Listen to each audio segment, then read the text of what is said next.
అండి ఇక్కడ బీఆర్ఎస్కి ఇంకో దెబ్బ పడే అవకాశం ఉంది అంటున్నారు మానకొండూరు ఎమ్మెల్యే. మరి మానకొండూరు ఎమ్మెల్యే అయితే ఒక బాంబు పేల్చిరట.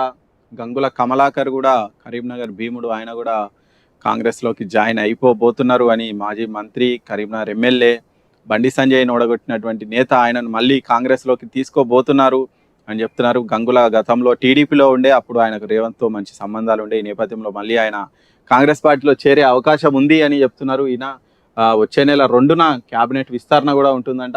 ఈసారి మక్తల్ ఎమ్మెల్యే వాకిటి శ్రీహరికి మంత్రి పదవి వస్తుందట.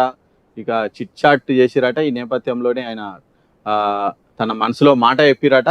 మాజీ మంత్రి హరీష్ రావు కూడా ఆయన రాజీనామాను రెడీ చేసుకోవాలి, ఎందుకంటే మేము రుణమాఫీ గడువులోగా కంప్లీట్ చేయబోతున్నాం కాబట్టి ఆయన రాజీనామా చేసుకోవాలని కూడా చెప్తున్నారు. ఎందుకంటే గతంలో హరీష్ రావు కూడా ఆయన సవాల్ చేసిరు, మీరు రుణమాఫీ చేస్తే నేను రాజీనామా చేస్తాను. మరి నిజంగా రాజీనామా చేస్తారా ఏంది అనేది చూడాలి. ఇక కాకపోతే ఈయన ఇంట్రెస్టింగ్ కామెంట్లు అయితే వేసిరు.